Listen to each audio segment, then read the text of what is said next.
G'day and welcome to that most terrifying time of the week for me, where you get the chance to turn the blowtorch on your host. I'm Ross Coulthart. Welcome to Reality Check Q&A. And to help me with this excoriating examination, here's Megan Orada. G'day, Megan. How are you? Ross, I am great. Good morning to you down in Australia.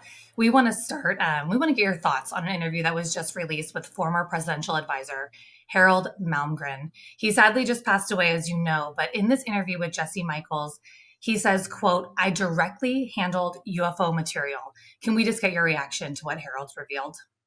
I'm so glad you've asked me about this because I think this is one of the most important interviews of recent years. Harald Malmgren was a great American. Picture this.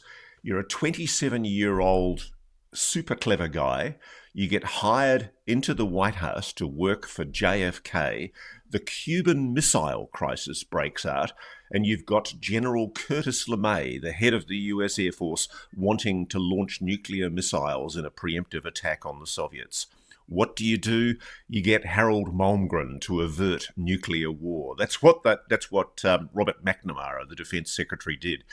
It's an amazing story. Harald worked in the JFK White House, and he went on to work closely. In fact, his CV is absolutely extraordinary.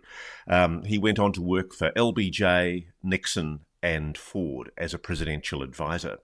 He also had a personal relationship with Vladimir Putin in Russia, and he's advised every Japanese prime minister since Tanaka in the 70s, Giscard d'Estaing in France, Pompidou.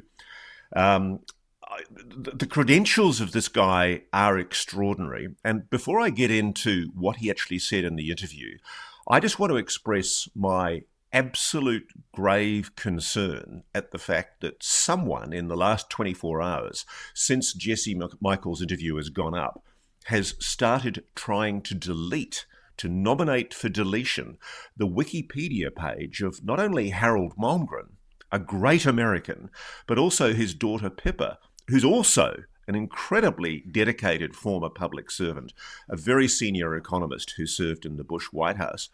For some reason, someone has taken it upon themselves to delete the two Wikipedia entries of the Malmgren family. And here's why. In the interview that he did with Jesse Michels, Harald Malmgren asserts that he actually held material that had been recovered from the Bluegill triple prime thermonuclear bomb blast in the Pacific in 1962 in his hands. It came out of the plume of a nuclear bomb blast. And a good friend of mine, Geoff Cruickshank, who's a friend of the Reality Check show, he's been on the show a couple of times, he did the work that showed there was in fact a film available online from the Department of Energy showing that object, whatever it is, falling out of the thermonuclear cloud at the time. And what's quite incredible, I've been privy to this for a while, well before, sadly, Harald passed in February. What happened was I was talking to Pippa Malmgren, who came out to Australia, and she told me what her dad was saying and how he was opening up about what he learned about UFOs in the JFK White House. How he was briefed by, I think, a deputy director of operations for the CIA called Richard Bissell into the fact of the CIA's legacy UAP retrieval program. Yes, that it was true.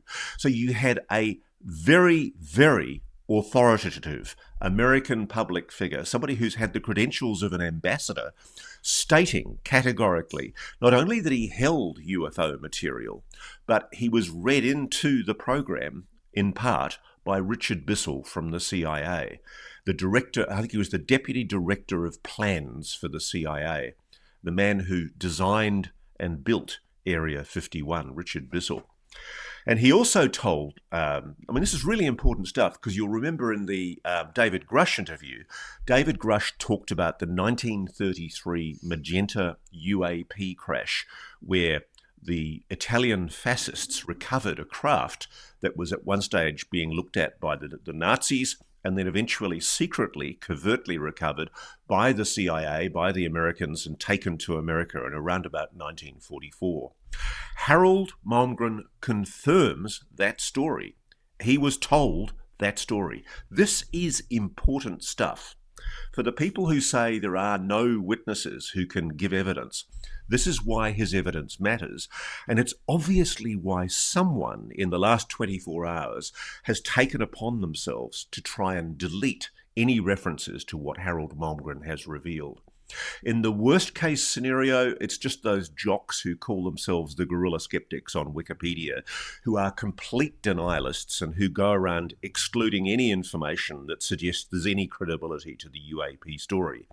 In the worst case scenario, it's an arm of the defence or intelligence community trying to exclude, to censor what Harald Malmgren said from public knowledge. So all of you out there, please go to Jesse Michael's American Alchemy page on YouTube and watch this incredible 3 hour, I think it's 3 hours, 18 minutes interview. I'm still working through it. It's such a huge thing. I haven't been able to get through it all yet, but every time I go back and watch it, there's another aha moment where I go, oh my God, it really is quite extraordinary stuff. One thing to finish, by the way, with Harald, he told Pippa, who's a good friend of mine in the last few hours of his life, he told her that he was aware that there had been UFO crash survivors, biologics, recovered from Roswell. And moreover, he had seen a video of the sole surviving extraterrestrial being from that crash. So this is why somebody is trying to delete this information. And what is going on at the moment when one of the supposedly most authoritative sources of information on the web, Wikipedia, is allowing itself to be traduced by people who call themselves guerrilla skeptics, who basically go in and delete things that are inconvenient to their narrative, to their cause of events. This matters. It's really important. I think Congress needs to get into the issue of who is censoring Wikipedia. Thank you, Megan. Rant over. Thank you, Russ. And we will link to that interview that Jesse Michaels did for our viewers if they want to see it, to give him some credit for our friend. Okay, our next question comes from loyal viewer Nancy Coffin. Russ, this is in about the all-female space flight that just went up a few days ago. She wants to know, with all the buzz about the Blue Origin space flight, what is your opinion? Was it fake or real? Oh, come on. Of course it was real. You can't fake a space flight. I don't buy the whole fake space flights, fake Apollo moon landings. People, wake up. These things happened. You know, the sooner we stop denying science, the sooner we actually get on and start dealing with the reality of UAPs. We can't let pseudoscientific claims creep into the narrative on UAPs. We have to stick with science. The Bezos Origin spaceflight happened. They did go into orbit. It happened. So, by the way, did the moon landings. And let's put that to one side and get on with dealing with reality. Reality check, if you will, for us. Thank you. Couldn't help myself. Okay, here comes our next question from Josh. Hi, Ross. There seems to be a narrative shaping around the phenomenon and its connection to the old gods of ancient Egypt and Greece. With all the amazing work you've done in this area, and after your recent trip to Giza, I'm curious, do you think there's anything to this connection? Oh, look, it would be too speculative for me to say that there's a definite connection, but there's certainly, I think, something in the fact that the true story of ancient Egypt, as is related by official history, doesn't make any sense. I'm actually persuaded, and I've spoken to so many people about this now, that the pyramids, the Sphinx, and a lot of the ruins that are cited as being part of the pharaohic civilization are in fact a hell of a lot older, possibly tens of thousands or hundreds of thousands of years old. I do think that there is evidence of prior, highly advanced, intelligent civilizations on this planet that have never been adequately explained. I'm actually going to Peru, Bolivia, and Easter Island later on this year to have a look at the ruins there.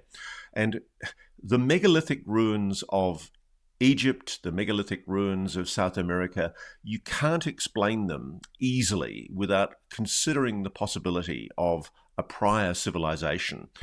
And is the evidence of that prior civilization being suppressed for the simple fact that a lot of archaeologists just find it an inconvenient truth? They'd rather not talk about it. How do people explain the water damage on the Sphinx and the fact that the last time there was water around the Sphinx, I think, was between 10 and 12,000 years ago? It doesn't fit into the official narrative. Now, if UAPs were involved, well, the suggestion would be that perhaps it was some non-human intelligence that was in charge of this civilization. I have no idea. It would be too speculative for me to go there. But I do think that we shouldn't embrace and just willy-nilly accept the idea of a prior civilization, but we should at least consider the possibility, because the facts don't fit with modern archaeology's assertion about these ruins. And far too much of what is known or asserted about pharaonic, I can't even say it, I've still got COVID, about the ancient Egypt, far too much of it is essentially not adequately explained by modern archaeology. Okay, Ross, thank you. This next question is coming from @WilliamMurray6921. Why are these things always landing in America? We don't hear of aliens in Russia, India, China, etc. They never seem to be consistent sightings anywhere else. Why? Okay, well, there's an assumption there that, frankly, is wrong. Those sightings do happen all the time, all around the world. I commend to you, if you're asking about Russia, I commend to you an author by the name of Paul Stonehill. He's written superb books about Russia. I think there's one called Russia, the UFO Files, and he goes into great detail about how the Soviets in the era of the USSR did a 10-year study into the UAP UFO mystery. And they concluded that whatever they were real. And Russian scientists have engaged with my friend and colleague George Knapp early in the days of Glasnost before we all fell out. And George came back from Russia with an extensive compendium of files from the Soviet investigations into UAPs. There are numerous sightings of UAPs that have occurred, that are part of history, that are recorded. You only have to read the books and look. One of the problems we have with this whole subject matter is there are a priori assumptions that are made by people. Oh, this only ever happens in America. You know, these things only ever happen in America. It's only crazy Americans that see UFOs. Not true. I mean, we know that there have been UFO sightings like Rendlesham in the United Kingdom. The UK's been pelted with UFO sightings. But here in Australia, it's a huge issue in Australia that, frankly, the reason why it doesn't get as much coverage as the US is because we have governments that continue to deny any knowledge of the UAP issue. They continue to suppress it. Whereas, creditably, in America, at least the government, the Pentagon, has formally admitted that UAPs are an authentic mystery. That's the big difference. And so there's, I think, a much greater willingness in America for people to talk about it. But I think that's changing. I think all around the world there are sightings. If you could only see my inbox, I get literally tens of thousands of emails a month from all over the world from people telling me that they've seen craft or luminous objects in the sky. And it's not just the USA. It's an international phenomenon, and it does seem to be drawn to sensitive military facilities, particularly nuclear weapons or nuclear power facilities. Okay, great. Thank you, Russ. Let's go to a question now from Carmen. She wants to know, it seems the main push for disclosure of NHI is focused on the US government. Why isn't there more emphasis on other nations to disclose? Don't they have programs too? France, UK, Canada, and of course, your own home country. Why is so much pressure on the US? If any country disclosed, then that would be enough, right? Because the US is a beacon of democracy in the free world. Well, that's the official narrative. And frankly, I think largely it's been true for much of the last 60 or 70 years. A lot of the leadership in the free world has come from the United States. So it doesn't surprise me that the breakthrough, the censorship of the cover-up that's occurred on the UAP issue starts in America. But there have been, I commend to you again, if you go to the UK, go into the public records or the National Archives Office of the United Kingdom and type in the Condign Report, Condign, a massive report that Dr. David Clarke was able to obtain on freedom of information that shows just how seriously the British government investigated UFOs. Then go across to France and you have GEIPAN, G-E-I-P-A-N, which is a French quasi-government agency that investigates UAPs.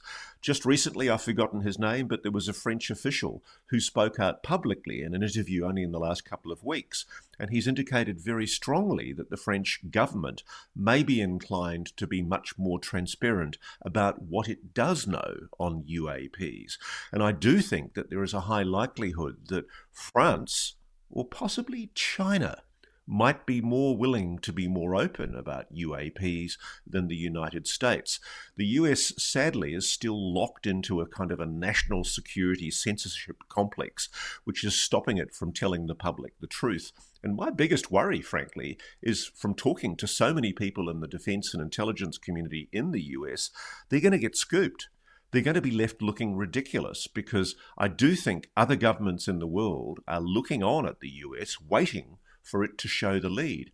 This is an opportunity for President Trump to actually show great initiative and to show himself as a liberally inclined president in terms of freedom of information, to reveal to the public what he does know and what his colleagues know in defense and intelligence. There is no good reason why the public can't know. That's generally conceded and acknowledged by the majority of people that I speak to in the United States. And frankly, I think there's a good chance that if the US doesn't do it soon, they're going to get scooped. Okay, let's go to our next question. This is from my favorite handle of the day, at Big Daddy Magic. Ross, thank you for the important work you do and for how you do it. Question, can you explain to us lay people the persistently rumored link, if any, between NHI interacting with this world and demons? Why do religiously aligned people seem to consistently warn against interacting with NHI, warning it is demonic? Is there an indication that the NHI is the root of religion itself on Earth?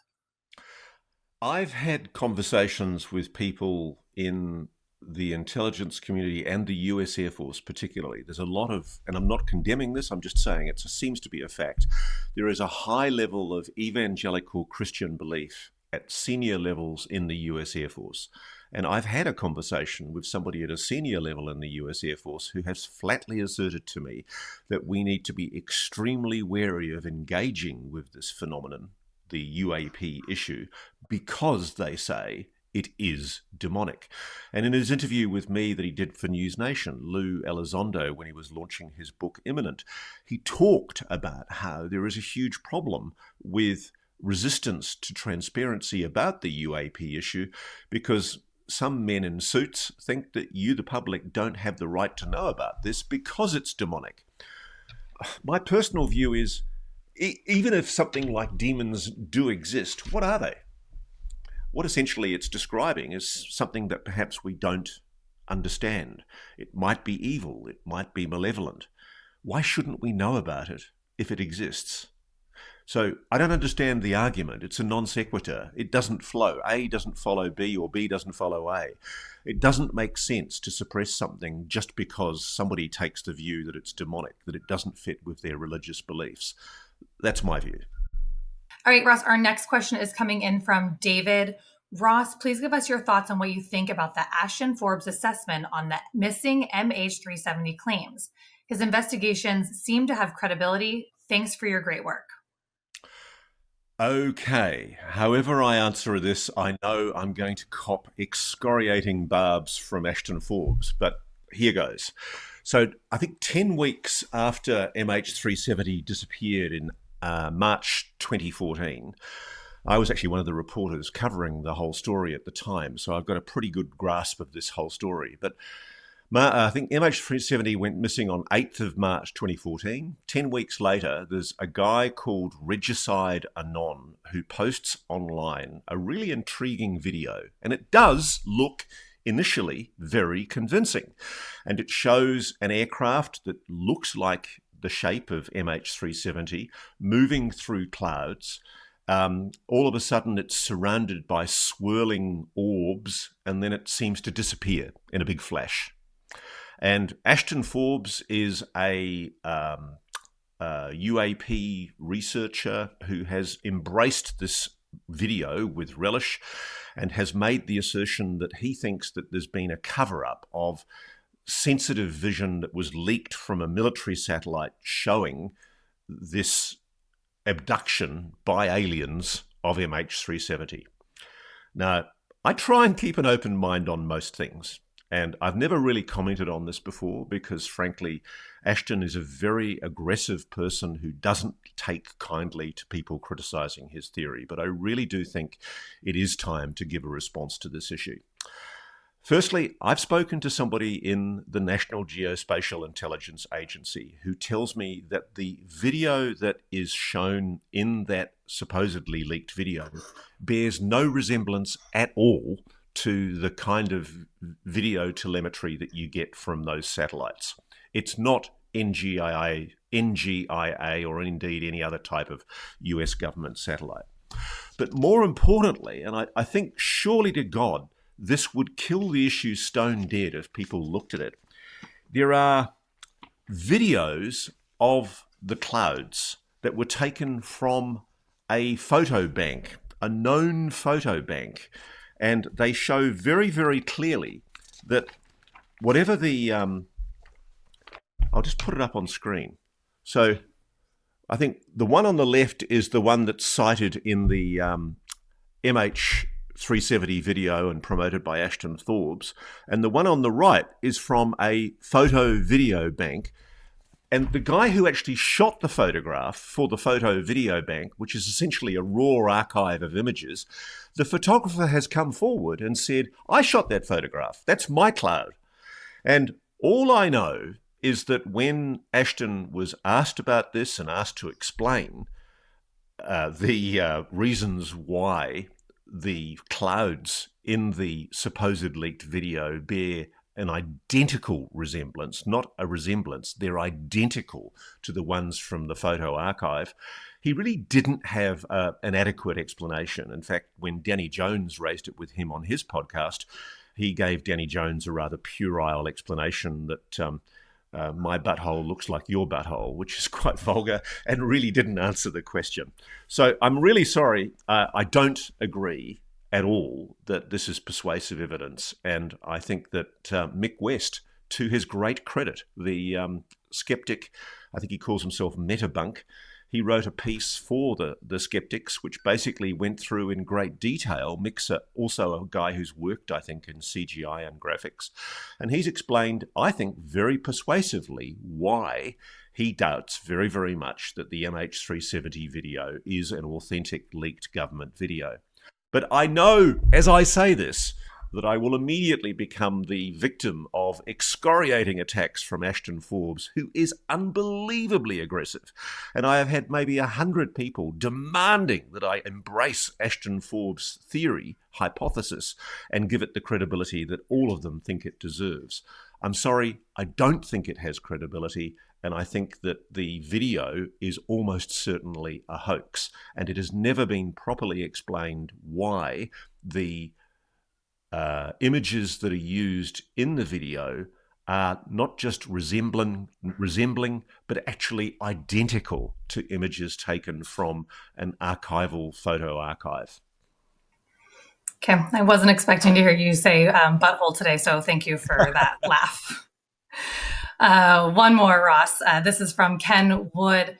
Question for your next Q&A. What is known about the alien species evolved in the Brazilian VARGINHA UFO incident? They don't seem to fall into any of the existing categories: Greys, Nordics, reptilians, etc. Well, funny you should ask. I actually have on my desk a three-dimensional rendering of the VARGINHA alien, which Tom and Siobhan Loughton from Nimba, what is it called again? Nimba Creations, I think it is, in the United Kingdom sent me. And this is a three-dimensional rendering of what two young girls described they saw huddled against a wall in Varginha, Brazil. And it's also conforming to the shape of whatever the entity was that was witnessed by multiple people from the Brazilian military and indeed at a hospital in VARGINHA in Brazil. It does look demonic, dare I suggest, coming back to what we were talking about just a few minutes ago. And yes, you're right. There are all manner of alien entity shapes that have been described by witnesses, and this is one of them. But if you look at it, it doesn't bear too close a disresemblance to the grey aliens. No discernible nose, or if there is a nose, it's very flat, huge, apparently black eyes, no ears, and a tiny slit for a mouth. I would keep an eye out for my friend James Fox's forthcoming investigations into the VARGINHA entity. And I think also a good friend of mine, Ronnie Vernet from Brazil, has also been taking a very, very close interest in that subject.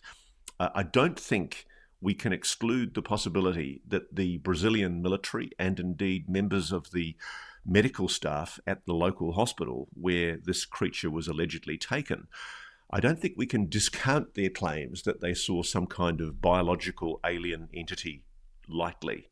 I think we're going to be seeing some very persuasive witness evidence very soon. All right, Ross, that's all I've got for you today. Oh, that's all over. Okay, well, I've probably aroused enough controversy this week by talking about buttholes and claiming MH370, but let's get more of your questions. If you'd like to ask me a question, I try and answer as many of them as possible, but we do get thousands. It's realitycheck@newsnationnow.com. And we love answering your questions. It's actually good for us to know what you want to hear about. Thank you so much. Thanks for watching. Go to joinnn.com to find News Nation on your television provider. And please don't forget to click that red subscribe button to ensure you get more of News Nation's unbiased and fact-driven news coverage.